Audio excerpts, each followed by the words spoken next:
Hey, hold on real quick. Hold on.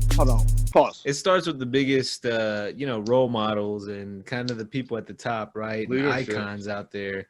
And, people like LeBron, when you look back at history and Muhammad Ali changing his name, same with Kareem Abdul-Jabbar, Lou Alcindor and Cassius Clay, changing their names, making political statements, and especially Muhammad Ali being kind of iconic to his times and speaking out for what he believes in. LeBron is kind of, I feel like, in a certain iconosphere.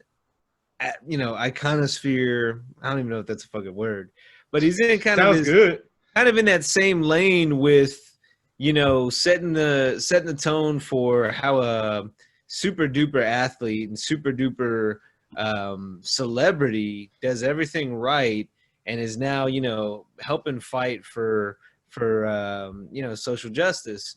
The most recent news, of course, LeBron James gets $100 million investment to build media empire. Him and his longtime business partner, Maverick Carter, have formed a new company with an unapologetic agenda. So clearly they have a certain angle. But basically, they are putting together a media company that is pushing for I don't want to butcher the statement and of course they don't make it clear in here, but basically, pro-black, pushing for, more exposure, more awareness of, the talents out there that have often been underserved. Right. You find these specifics on that. Yeah, that's great. Cause I don't know, man, like for me as like being black, like I just hated just having BET growing up. You know what I'm saying? Cause like, I don't know what it is, but like BET was always kind of whack to me, because it wasn't as like cool. I always felt like it was like all behind. So it's good that like somebody's like stepping up to like, like put another channel on, like, just have more black shit. We were talking about the Tyler Perry shit, like how Tyler Perry kind of like monopolized, black media for like 10 years, like straight up. And that's not a, debatable statement or whatever. 100% true. I mean, like you said, like BET. Yeah. Oh, you forgot about the CW, UPN. Well, I mean, those were great. But like, but at that time, that was in like a kind of a pro-black time in media. You know what I'm saying? Because I mean, everything through the 90s. You know what I'm saying? Like all the best movies, and like all the best TV shows and all that sitcoms and shit were all like black shit. You know what I'm saying? Right. And it was just real heavy. Here's the specific phrasing that Bloomberg used. SpringHill Co. That's the agency they put together. Is a maker and distributor of all kinds of content that will give a voice to creators and consumers who've been pandered to, ignored, or underserved. So kind of in that underserved statement, but I mean, I'm with it. And again, it's unlike things you've seen, and it's funny because right now, people will often compare LeBron and Jordan.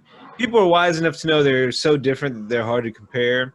But now it's almost like people are kind of comparing them as philanthropists and how they'll be remembered as icons instead of just basketball players.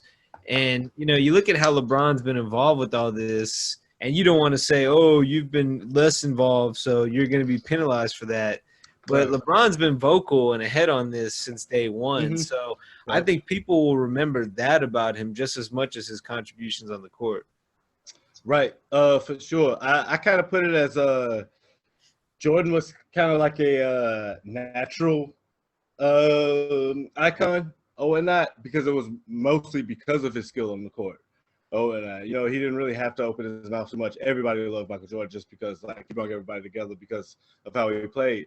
Like competitive. Not only does LeBron have that, it's not on the scale of Jordan. I believe, in my opinion, but I mean, him being vocal has kind of put him, and this is a world where, everyone has a Twitter, everyone has a Facebook, like everyone has a voice.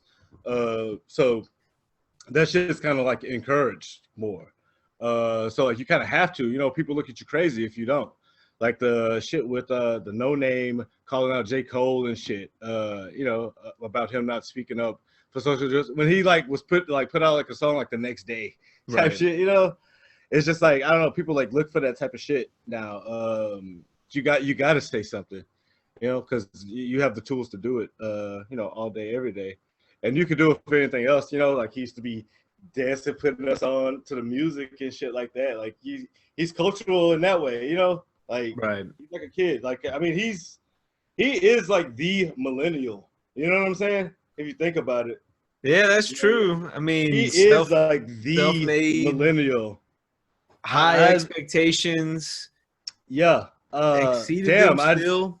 I kind of just made that up. But yeah, he is like the, how would you say, quintessential millennial. Yeah. Sure. The I think so. ideal, right? Yeah. Like he's what you think of when you think of millennial, I guess. You know what I'm saying?